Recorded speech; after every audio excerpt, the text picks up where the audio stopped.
Welcome once again to the new Honda Civic. I feel like the last 12 months of my life have been quite Honda Civic dense. Now I first got to drive the new Civic in January 2017, so quite a long time ago now. And then not long after it was time to drive the 1 litre for a little bit longer here in the UK. And then a few months after that, it was Type R time. And that car is a monster. If you don't know that already and you can't guess by the look of it, the new Type R is a monster. So go watch that video if you haven't already. And now it's time to spend a bit longer with the 1.5 litre turbo. And if I'm honest, I'm delighted.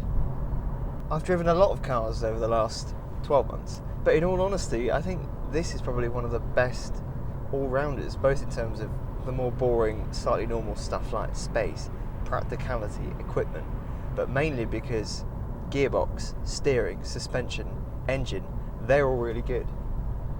As I've said before, I'm not convinced by the looks. I quite like it at the front, in fact I do like it at the front, although the fact that the two little grills on either side, well, they're different, which is annoying. But the back is a lot to deal with. There's a lot going on.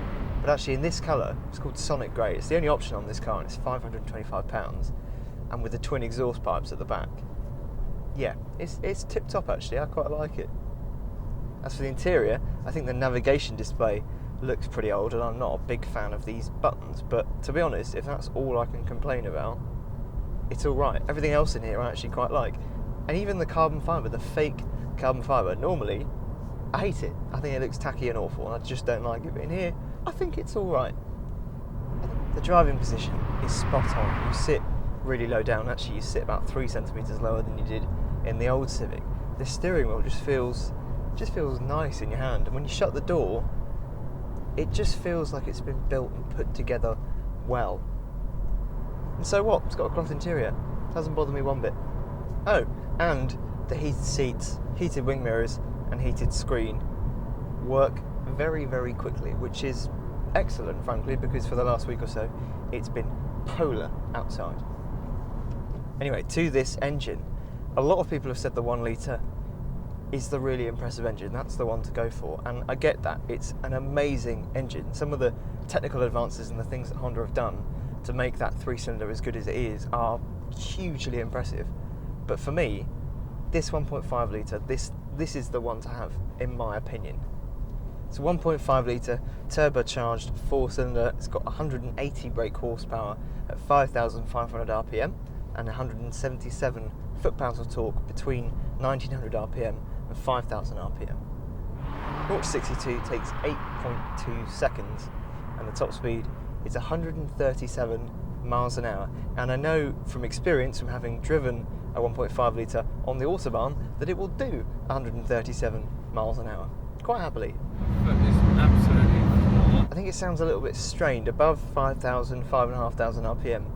It sounds strained, but actually before that, up till that point, I think it makes a pretty good noise. Let me give you a little taste. Second gear, 30 miles an hour.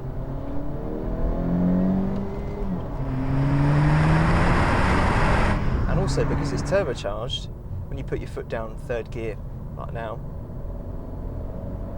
wait for a second for the boost to build, and then it flies away in a way that the old 1.8 litre naturally aspirated engine that this replaces just could not compete with at all. You had to rev that engine really, really hard to get anywhere. In this, because it's turbocharged, you've got the torque, so you just put your foot down and you surge away.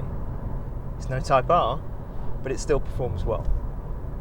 The other advantage of turbocharging is you get better economy, so this will get around 48 miles per gallon.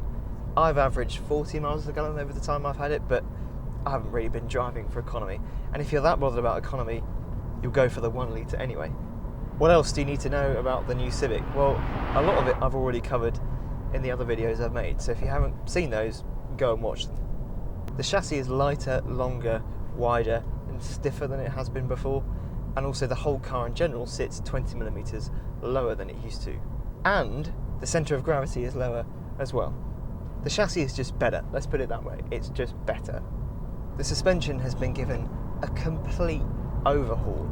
You've got revised front suspension setup and then an entirely new multi-link rear suspension setup at the back. And it makes a huge, huge difference. It's still very comfortable, very compliant, it's still a Honda Civic, but It's more responsive, it's more predictable, it's just better. This car also has adaptive dampers, and they are really, really important. You don't get them on the standard 1.5 Sport with the twin pipes, but you do get them on Sport Plus, which is just under £3,000 more. But they're fantastic. You've got normal mode and you've got dynamic mode, and you can really feel a difference. When it's in dynamic mode, it just absorbs bumps and deals with bumps and reacts to things that much quicker. If you're going quickly, to have those in dynamic, it does make a difference. It just adds an extra layer of capability that wasn't there in the old car. The steering, that's electric and it's variable ratio, so the more you turn the wheel, proportionately, the more the wheels are actually turning. And it's not a super feelsome system, but actually it means you can keep your hands on the wheel in places where before you would have to move them around. It's trustworthy. And the gearbox, it's a 6-speed manual. You can get this car with a CVT, which, fine, if you want an automatic, fine, go do that. But this 6-speed manual, it's really good. It's short, it's precise, it just feels nice. I said at the beginning that I think this is one of the best all-rounders I've driven in the last 12 months. And I think that's not only because it's just better than its predecessor, but it's just good fun. It's not Type R exciting, it's not crazy fast, but it's just good. The steering is good, the gearbox is great, the dampers are fantastic, the engine, I really like the engine. All round, as a normal everyday package, a standard Honda Civic, it's just really good.